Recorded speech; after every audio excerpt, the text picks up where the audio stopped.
Hello YouTubers, welcome to my new 135 gallon build. If you've been following my channel, you know that I just upgraded to this tank about 4 weeks ago.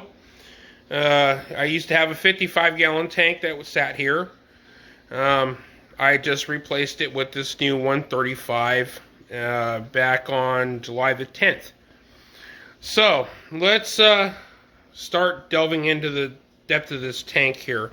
Probably going to be a little bit elaborate with this video, just so I can kind of show you guys everything that I've done with this tank since I started setting it up. I'm not quite 100% done with it today, but I'm pretty darn close. Mostly what's left to do now is place the last couple of frags. I have another order of corals that's coming in next week, maybe the week after. I need to contact Coral Vault and set up the delivery time on that. Otherwise, this tank is pretty much what you're going to see from now on as far as what the tank itself is. There's going to be, this is really set up to be a journal of my tank progression, not necessarily something that's going to be a money maker. My knuckle-headed cat in there playing with shadows inside. What a dork. Hello, Maddie. She's like, I don't care about you. Anyway, so here's the tank itself. I wish I could get the blue out of this. I've turned up the white lights quite a bit for the video here. Still showing quite a bit of blue. Speaking of lights, here's my lighting setup. You can see 1, 2, 3, 4. I have 4 Kessel A360X tuna blue lights. The ones on the outside you can see have the gooseneck fittings with the wires kind of wrapped around the goosenecks. Looks pretty tacky. The 2 in the middle are the newer ones. They have the 90-degree brackets with the hollow tube on them to hide the wiring a little better. For the extra cost of about 80 bucks, I could have avoided all that.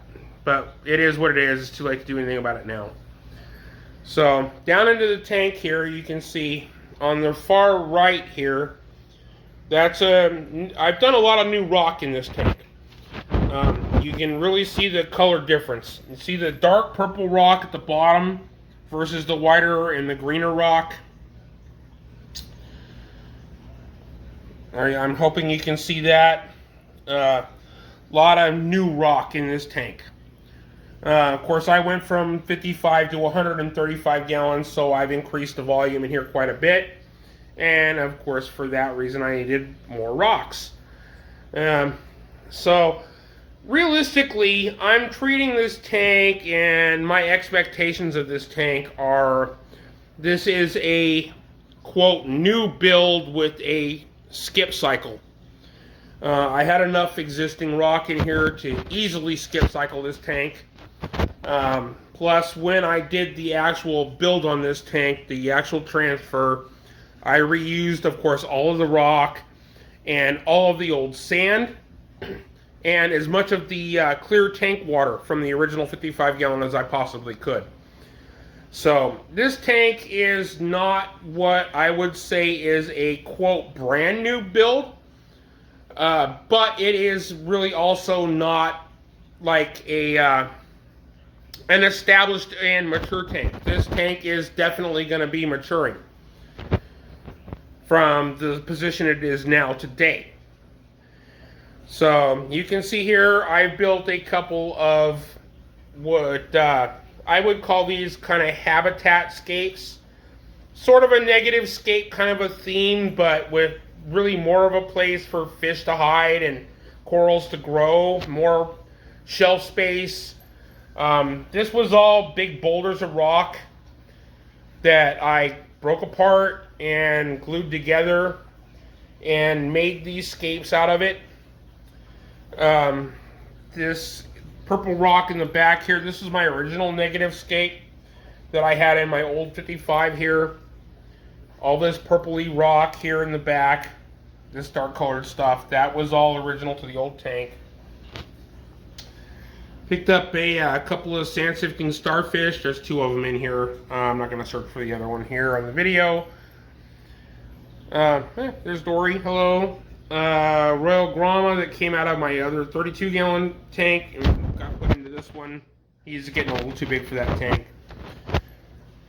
I have in here, you can see I have a couple of custard cups that have a couple of rock flower anemones in them that I still have to get out of these cups and mount them somewhere in here.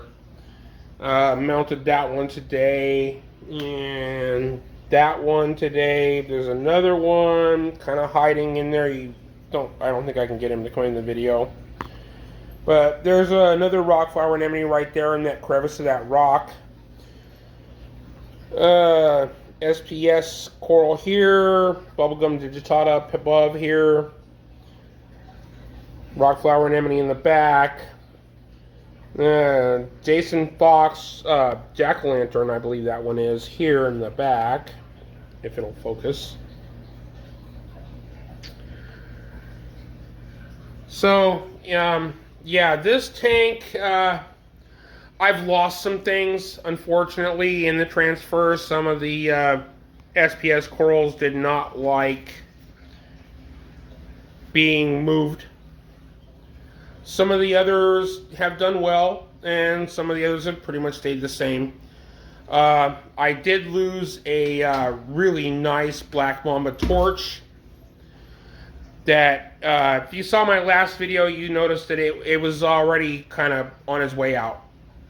And then I think the stress of the tank transfer was kind of the raw that stroked the camel's sack on that one, and he was gone. Kind of unhappy about that. It was a really pretty piece, and so, but you know, things happen when you do things like this with tanks.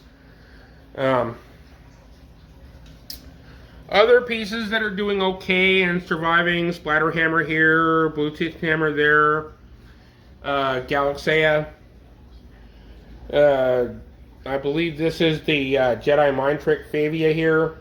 Green Star Polyps. Toadstool Leather here in the back, which was really unhappy for the last 2 or 3 weeks. I had originally placed him in a different area of the tank, and he was not happy. I moved him over here actually last night, and today he's polyp extension and looking like his normal self. Duncan coral here, which used to be on a frag rack, if you saw in my last video. Everything off the frag racks is gone. All the frag rack stuff is now off the racks and in the tank. I have so many corals, it's really too many to list right now. If you ask me, I can create a list, and I will give you a list of what I have in the tank. Red saddleback anemone fish right there. He's a mean little sucker. He likes to bite you. You reach down anywhere near his home, which is this Euphyllia right here, and he will swim right over and bite you. He does not like you putting your hand anywhere near his little house. Sister piece of that one, if you remember also from my old videos, these two I had kind of more side by side, but I separated them.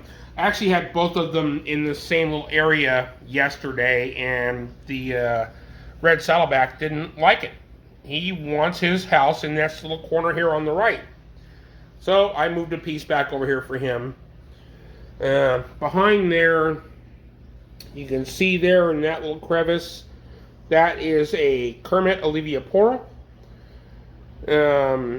Couple of other zoas back here.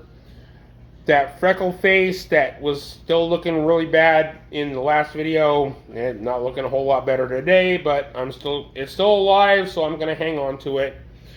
The green plating Monty went up here. The purple blue Monty right here, which is a really nice piece, on the new rock here. So, you know, I have a lot of stuff in this tank, a lot of different things.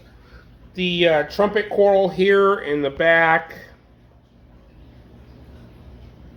there you go, is actually looking pretty good, considering the fact that, in my experience, trumpet corals don't really do well for me.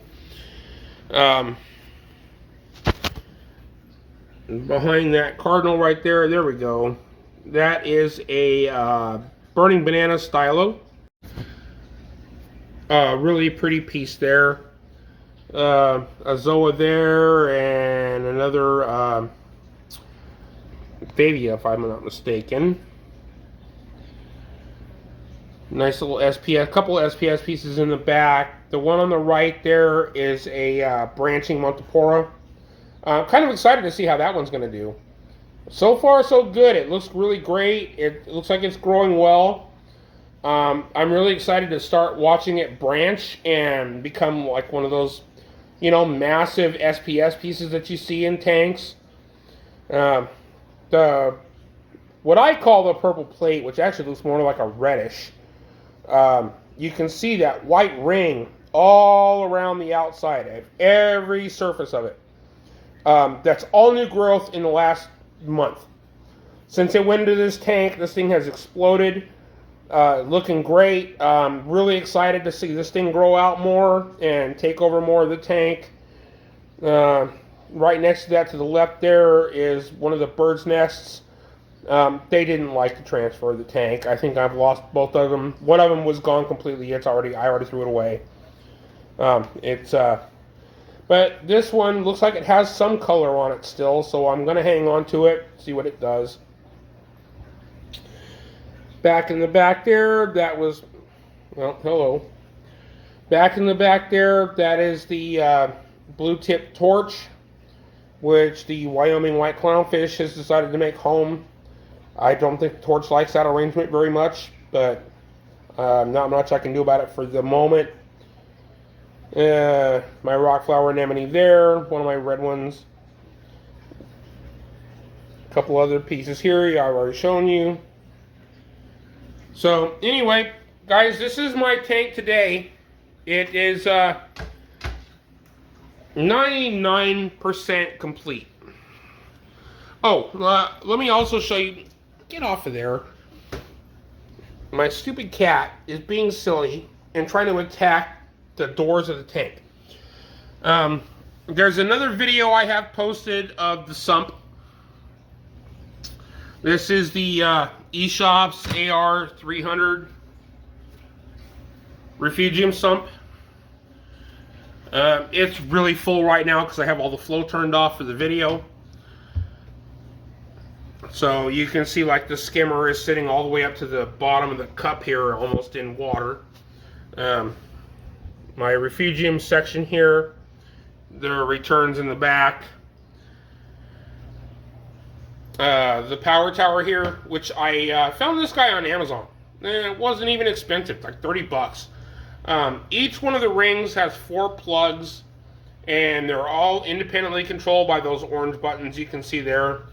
The very bottom ring down here is actually 4 USB ports. If I ever get any equipment that needs USB ports for them instead of standard outlets. But I like the way the outlets are spaced. If you can see here, I have this huge timer right here, which is the timer for the refugium light right there. But that timer doesn't interfere with anything. This was a really nice little pickup here. I managed to get all the wiring and stuff stowed away in the back here and makes it neat and clean. And the nice thing about it is if I want to turn off the flow, all I have to do is press one button and shut down the whole ring, and kills all of my pumps and my flow makers. So that's my power system here. Call it a poor man's controller board, I guess, if you want to. But it does the job. So as long as it works, I'm down with it. 30 bucks over 400 or 500 bucks for an Apex? Yeah, I'm good. So anyway, here's my tank as it sits tonight. I will be posting updates periodically here over the next length of the time I have this tank. Really, I want to journal the entire build on this. I'm going to show everything. So many people tend to post their videos of just showing the good, but they don't really show the bad. That's really not a realistic representation of a reef aquarium, especially beginning from startup to finish. Is there even such a thing as finish, really? We need to see it all. I mean, some people are into this to make money. This is my journal. I don't give a crap about making any money off this. This is something I'm doing for me, and maybe to help somebody else. So hopefully you guys can enjoy this video and maybe see what I've done, get some inspiration from what I've done. And if you're following along, you can see how I'm doing with this tank, how the tank progresses. I will obviously, any changes I make to the tank, I will document here so that everybody can see the true progression of a reef aquarium. So for tonight, this is what I have. I hope you've enjoyed the video, and watch for further updates. Good night, everybody.